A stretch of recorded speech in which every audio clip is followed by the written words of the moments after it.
నమస్కారం ETV news కు స్వాగతం. గత ప్రభుత్వ పాపాలు అప్పులు రాష్ట్రానికి శాపంగా మారాయని 10 లక్షల కోట్ల అప్పులు చేసి వ్యవస్థలన్నీ అస్తవ్యస్తంగా మార్చారని సీఎం చంద్రబాబు విమర్శించారు. కూటమి ప్రభుత్వ 150 రోజుల పాలనపై మాట్లాడిన చంద్రబాబు ఎన్ని ఇబ్బందులున్నా సూపర్ 6 హామీలన్నీ అమలు చేస్తామని స్పష్టం చేశారు. గతంలో ప్రాజెక్టుల నిర్వహణ చేయలేకపోవడం వల్ల 4 లక్షల ఎకరాలకు నీరివ్వలేని పరిస్థితి ఉందని ఆవేదన వ్యక్తం చేశారు. రాష్ట్రంలో గుంతల రోడ్ల సమస్యను పరిష్కరించడానికి చర్యలు చేపట్టినట్టు వివరించారు.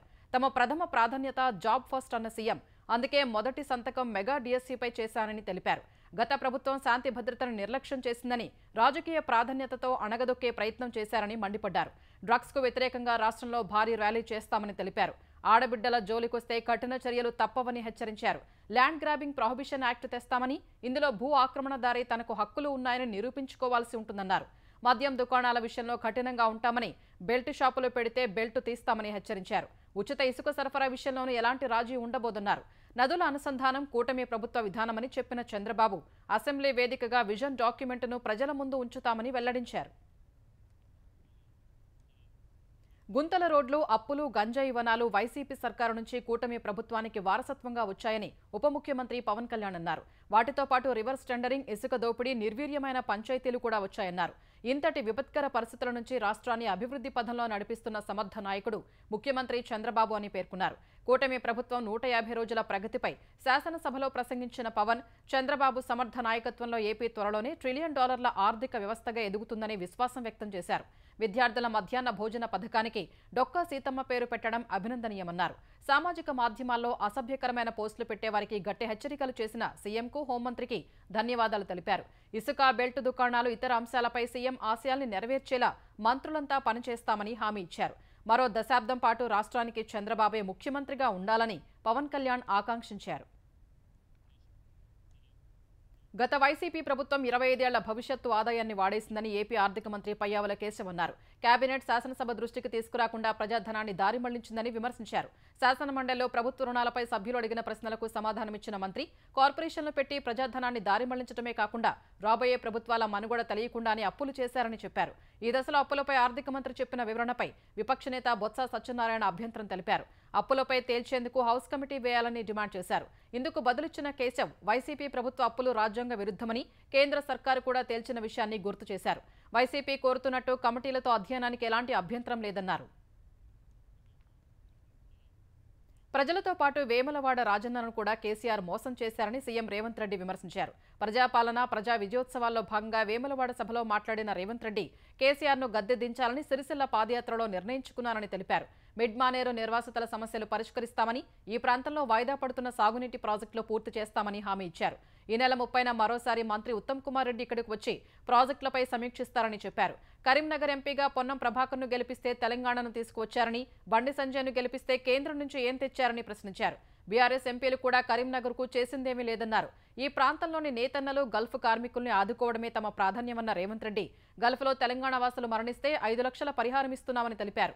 25 రోజుల్లోనే 18,000 కోట్ల రూపాయల రుణమాఫీ చేశామని, బీఆర్ఎస్ నేతలు సరిగా పరిపాలన చేసి ఉంటే రుణమాఫీ చేయాల్సి వచ్చేదే కాదన్నారు. ఇదే సమయంలో కొడంగల్లో భూసేకరణపై కుట్ర చేసినందుకు కేటీఆర్ ఊచలు లెక్క పెడతారని సీఎం రేవంత్ రెడ్డి అన్నారు. పరిశ్రమలు వస్తే పిల్లలకు ఉద్యోగాలు వస్తాయనే కొడంగల్లో భూసేకరణ చేస్తున్నామని తెలిపారు. కొడంగల్లో 1,00,000 ఎకరాలు సేకరించడం లేదని, 4 గ్రామాల్లో 1,100 ఎకరాలు సేకరిస్తామని తెలిపారు. 1,100 ఎకరాల భూసేకరణ ప్రపంచ సమస్య అయిందా అని ప్రశ్నించారు. కేటీఆర్ ఉరుకులాటను గమనిస్తూనే ఉన్నామని, ఎంత దూరం ఉరుకుతారో చూస్తామని అన్నారు. అభివృద్ధి జరగాలంటే భూసేకరణ జరగాల్సిందే అన్న రేవంత్ రెడ్డి, భూమి కోల్పోతున్న వారికి 3 రెట్లు పరిహారం ఇవ్వాలని నిర్ణయించామని తెలిపారు. అంతకుముందు వేములవాడ రాజరాజేశ్వర స్వామిని దర్శించుకున్న ముఖ్యమంత్రి ఆలయ ధ్వజస్తంభం వద్ద కోడి మొక్కులు చెల్లించుకున్నారు. అనంతరం ఆయనకు వేద పండితులు వేదాశీర్వచనం ఇచ్చారు. తర్వాత 76 కోట్ల రూపాయలతో రాజన్న ఆలయ అభివృద్ధి పనులకు శంకుస్థాపన చేశారు. ఇందులో 35.25 కోట్లతో చేపట్టే అన్నదాన సత్రం మూలవాగు వంతెన నుంచి దేవస్థానం వరకు రోడ్డు విస్తరణ పనులు ఉన్నాయి. 166 కోట్ల రూపాయల వ్యయంతో నిర్మించే వైద్య కళాశాల, హాస్టల్ బ్లాక్ నిర్మాణ పనులకు సీఎం భూమి పూజ చేశారు. 50 కోట్లతో చేపట్టే నూలు డిపో నిర్మాణ పనులకు భూమి పూజ చేశారు. కోనరావుపేట మండలంలో 52 కోట్లతో చేపట్టే హైలెవెల్ బ్రిడ్జ్ పనులు, 3 కోట్లతో డ్రైన్ పనులకు శంకుస్థాపన చేశారు. 235 కోట్లతో మిడ్ మానేరు నిర్వాసితుల ఇందిరమ్మేళ్ల పనులకు భూమి పూజ చేశారు. మేడిపల్లిలో జూనియర్ కళాశాల, రుద్రంగిలో అడ్వాన్స్డ్ టెక్నాలజీ కేంద్రం, సిరిసిల్లలో 26 కోట్లతో చేపట్టే ఎస్పీ కార్యాలయ భవనం, వేములవాడలో 1.45 కోట్లతో నిర్మించే గ్రంథాలయ భవనాలకు శంకుస్థాపన చేశారు. కాంగ్రెస్ అధికారంలోకి రాకముందు ఓరుగల్లు వేదికగా ఇచ్చిన హామీలను తుంగలో తొక్కిందని బీఆర్ఎస్ నేతలు ధ్వజమెత్తారు. నిన్న వరంగల్లో జరిగిన సభ సాక్షిగా సీఎం రేవంత్ రెడ్డి రైతుల్ని, పేదల్ని ఆదుకునేలా హామీ ఇస్తారనుకుంటే కల్లబొల్లి కబుర్లతో కాలం వెళ్లదీశారని ఆక్షేపించారు. ప్రభుత్వం ఏం చేసిందో చెప్పకుండా కేసీఆర్ని నిందించడం కోసమే సభ పెట్టుకున్నట్లు ఉందని హన్మకొండలో విమర్శించారు. చీమలు పెట్టిన పుట్టలో పాము దూరినట్టు ప్రజల కోసం పోరాడింది ఒకరైతే రేవంత్ రెడ్డి అధికారం అనుభవిస్తున్నారని బీజేపీ తెలంగాణ నేతలు ఎద్దేవా చేశారు. వరంగల్లో జరిగినవి ప్రజా విజయోత్సవాలు కాదు, ప్రజా వంచనోత్సవాలని విమర్శించారు. బీజేపీ తెలంగాణ అధ్యక్షుడు కిషన్ రెడ్డిపై సీఎం చేసిన వ్యాఖ్యల్ని కమలనాథులు ఖండించారు. రేవంత్ రెడ్డి తరహాలో కిషన్ రెడ్డి పార్టీలు మారలేదన్న వారు 11 నెలల్లో 75,000 కోట్ల రూపాయల రుణం తీసుకొచ్చి తెలంగాణను మరింత అప్పులపాలు చేశారని బీజేపీ నేతలు విమర్శించారు. హామీలను నెరవేర్చని కాంగ్రెస్ సర్కారు విజయోత్సవాలు ఎందుకు చేస్తోందో చెప్పాలని డిమాండ్ చేశారు. లగచర్లలో అధికారులపై దాడి ఘటన కేసులో మొదటి నిందితుడు కొడంగల్ మాజీ ఎమ్మెల్యే పట్నం నరేందర్ రెడ్డిని కస్టడీకి ఇవ్వాలన్న పోలీసుల పిటిషన్పై నిర్ణయాన్ని కొడంగల్ కోర్టు ఈ నెల 22కు వాయిదా వేసింది. ఈ కేసులో పట్నం నరేందర్ రెడ్డిని కస్టడీకి ఇవ్వాలన్న పిటిషన్పై విచారణ కోసం పోలీసులు ఆయన చర్లపల్లి జైలు నుంచి వాళ్ళ కొడంగల్ తీసుకొచ్చారు. ఇది తెలిసిన ఆయన అభిమానులు, అనుచరులు పెద్ద సంఖ్యలో కొడంగల్ కోర్టు వద్దకు తరలివచ్చారు. పట్నంకు మద్దతుగా ముఖ్యమంత్రి రేవంత్ రెడ్డికి వ్యతిరేకంగా నినాదాలు చేశారు. పట్నం సతీమణి శృతి సహా కుటుంబ సభ్యులు ఆయన్ను చూసేందుకు కోర్టుకు వచ్చారు. పట్నంను కస్టడీకి ఇవ్వాలన్న పోలీసుల పిటిషన్పై ఇరు వర్గాల వాదనలు విన్న కోర్టు తీర్పును రిజర్వ్ చేశారు. అనంతరం నరేందర్ రెడ్డిని తిరిగి చర్లపల్లి జైలుకు తరలించారు. మరోవైపు లగచర్ల దాడి ఘటనలో కింది కోర్టు ఇచ్చిన రిమాండ్ ఉత్తర్వుల్ని క్వాష్ చేయాలని పట్నం నరేందర్ రెడ్డి వేసిన పిటిషన్పై తీర్పును హైకోర్టు రిజర్వ్ చేసింది. పట్నం నరేందర్ రెడ్డి పిటిషన్పై వాళ్ళ హైకోర్టులో విచారణ జరగ్గా కొడంగల్ కోర్టు నిబంధనలకు విరుద్ధంగా తనకు రిమాండ్ విధించిందని నరేందర్ రెడ్డి వాదించారు. ఈ కేసు మొదటి రిమాండ్ రిపోర్టులో తన పేరు లేదని, నిందితులు ఇచ్చిన వాంగ్మూలం ఆధారంగా రెండో రిపోర్టులో చేర్చారని వివరించారు. అధికారులపై దాడికి తాను కుట్ర పన్నడం సహా ప్రజల్ని రెచ్చగొట్టినట్లు ఎలాంటి ఆధారాలు లేవని నరేందర్ రెడ్డి వాదించారు. బీఆర్ఎస్ నేత ఆదేశాల మేరకు తాను ప్రజల్ని రెచ్చగొట్టినట్టు వాంగ్మూలం ఇచ్చానన్న పోలీసుల మాటల్లో వాస్తవం లేదన్నారు. తర్వాత వాదనలు వినిపించిన పబ్లిక్ ప్రాసిక్యూటర్ ఫార్మా విలేజ్ కోసం చేపట్టిన భూసేకరణను నరేందర్ రెడ్డి బహిరంగంగా వ్యతిరేకించారని తెలిపారు. అందుకే ప్రజల్ని రెచ్చగొట్టారని తెలిపారు. ఈ దశలో జోక్యం చేసుకున్న కోర్టు మాజీ ఎమ్మెల్యే నరేందర్ రెడ్డిని కేబీఆర్ పార్క్ వద్ద ఓ ఉగ్రవాదులు అరెస్టు చేయాల్సిన అవసరం ఏమొచ్చిందని పీపీని ప్రశ్నించింది. ఆయన ఏమైనా అజ్ఞాతంలోకి వెళ్లారని నిలదీసింది. దాడికి గురైన అధికారులకు స్వల్ప గాయాలైనట్టు వైద్యులు చెబుతుంటే తీవ్ర గాయాలైనట్టు పోలీసులు చెప్పడాన్ని కోర్టు తప్పుపట్టింది. లక్ష్మణ్, దేవేందర్, హనుమంతు వాంగ్మూలాల ఆధారంగా నరేందర్ రెడ్డిని నిందితుడిగా చేర్చినట్లు చెబుతున్నందున ఆ ముగ్గురి వాంగ్మూలాలు సమర్పించాలని పీపీని ఆదేశించిన కోర్టు తీర్పును రిజర్వ్ చేసింది. స్థానిక సంస్థల ఎన్నికల్లో బీసీ రిజర్వేషన్ కల్పనపై వీలైనంత త్వరగా ప్రభుత్వానికి నివేదిక ఇవ్వనున్నట్లు ప్రత్యేక కమిషన్ చైర్మన్ భూసాని వెంకటేశ్వరరావు వెల్లడించారు. త్వరలో జరగనున్న స్థానిక సంస్థల్లో బీసీల రిజర్వేషన్ అమలుకు అభిప్రాయ సేకరణ నిమిత్తం ఈ కమిషన్ ఏర్పాటైంది. ఈ మేరకు హైదరాబాద్ మాసప్ ట్యాంక్ డీఎస్ఎస్ భవన్లో కమిషన్ ఎదుట పలువురు హాజరై తమ అభిప్రాయాల్ని తెలియజేశారు. కులగణన సర్వేలో కొన్ని లోపాలు ఉన్నట్లు తమ దృష్టికి రాగా సవరించేందుకు ఆ వివరాల్ని ప్రభుత్వానికి నివేదించినట్లు వెంకటేశ్వరరావు తెలిపారు. ప్రతిపక్ష నేత హోదాలో తెలుగుదేశం అధినేత చంద్రబాబు అక్రమ అరెస్టు మహాకుట్రపై సమగ్ర విచారణ జరిపించాలని నెల్లూరు గ్రామీణ ఎమ్మెల్యే కోటంరెడ్డి శ్రీధర్ రెడ్డి ఏపీ హోంమంత్రి వంగలపూడి అనితకు లేఖ రాశారు. చంద్రబాబుపై వైసీపీ ప్రభుత్వం అక్రమ కేసులు బనాయించి 53 రోజులు జైల్లో పెట్టిందని లేఖలో పేర్కొన్నారు. విశ్రాంత ఐఏఎస్ పివి రమేష్ చంద్రబాబుపై నిరాధారంగా కేసులు బనాయించడం అంటే అది ఒక వ్యక్తిపై దాడి కాదని వ్యవస్థపై దాడిగానే భావిస్తున్నట్లు వ్యాఖ్యానించిన విషయాన్ని కోటంరెడ్డి తన లేఖలో వివరించారు. వాంగ్మూలం ఫ్యాబ్రికేట్ చేయటం, ఒకేసారి ప్రభుత్వ విభాగాల్లో స్కిల్ డెవలప్మెంట్ దస్త్రాలు మాయం వెనుక నాటి సీఎం కార్యాలయంలోని పెద్దల మద్దతు ఉంటేనే సాధ్యమని పివి రమేష్ వెల్లడించారని అన్నారు.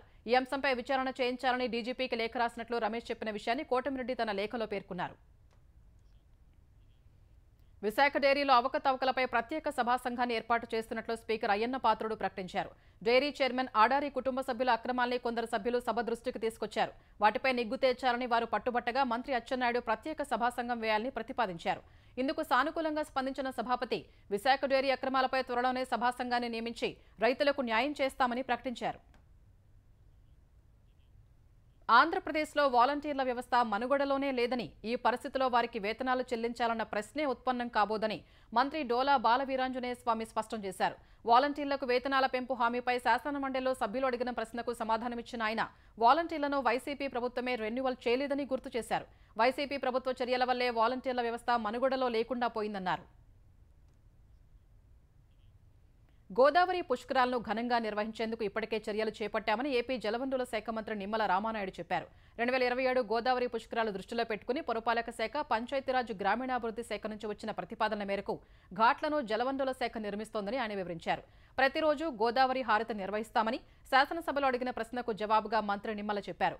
గత 5 ఏళ్లలో గోదావరి హారతిని నిలిపివేశారని, ప్రజల సంస్కృతి, సంప్రదాయాలపై వైసీపీ ప్రభుత్వం దాడి చేసిందని మంత్రి విమర్శించారు. దేశ రాజధానిలో తీవ్ర వాయు కాలుష్యం కొనసాగుతోంది. ఎయిర్ క్వాలిటీ ఇండెక్స్ AQI 426గా నమోదైంది. గత రాత్రి కనిష్ట ఉష్ణోగ్రత 11.1 డిగ్రీలకు పడిపోగా కాలుష్యానికి చలితోడి ఢిల్లీ వాసులు వణికిపోతున్నారు. ఈ ఉదయం పొగమంచు కప్పేయడంతో ఢిల్లీలో దృశ్య నాణ్యత 500 మీటర్లకు తగ్గిపోయింది. ఢిల్లీలోని 38 పర్యావరణ పర్యవేక్షణ కేంద్రాల్లో ఒకటి మినహా మిగిలినవన్నీ రెడ్ జోన్లోనే ఉన్నాయి. సోమవారం నుంచి దేశ రాజధాని ప్రాంతంలో స్టేజ్ 4 ఆంక్షలు కొనసాగుతున్నాయి. నిర్మాణ, కూల్చివేత కార్యకలాపాలపై నిషేధం అమల్లో ఉంది. పాఠశాలల్లో భౌతిక తరగతుల్ని నిలిపివేశారు. ప్రభుత్వ కార్యాలయాల్లో సగం మంది ఇంటి నుంచి పనిచేస్తారని ఢిల్లీ పర్యావరణ శాఖ మంత్రి గోపాల్ రాయ్ ప్రకటించారు. అమెరికా తదుపరి అధ్యక్షుడు డొనాల్డ్ ట్రంప్ సమక్షంలో నిర్వహించిన స్పేస్ ఎక్స్ స్టార్షిప్ రాకెట్ ప్రయోగం పూర్తి స్థాయిలో ఫలితాలను ఇవ్వలేదు. గతంలో స్టార్షిప్ ప్రయోగం తర్వాత బూస్టర్ను యాంత్రిక చేయి పట్టుకోగా ట్రంప్ సమక్షంలో మాత్రం అలా పట్టుకోవడంలో విఫలమైంది. Elon Musk, Donald Trump junior చూస్తూ ఉండగా టెక్సాస్లో దాదాపు 400 అడుగుల ఎత్తైన భారీ రాకెట్ను స్పేస్ ఎక్స్ ప్రయోగించింది. ముందు నిర్దేశించిన ప్రకారం బూస్టర్ తిరిగి భూమి మీదకు రాగానే లాంచ్ ప్యాడ్ వద్ద ఉండే మెకానికల్ చేయి దాన్ని పట్టుకోవాల్సి ఉంది. కానీ సాంకేతిక సమస్య కారణంగా బూస్టర్ సముద్రంలో కుప్పకూలింది. గత నెలలో స్పేస్ ఎక్స్ భారీ Starship rocket booster launch pad వద్దకు చేరుకోగానే యాంత్రిక చేయి పట్టుకుంది. ఈసారి మాత్రం విఫలమైంది.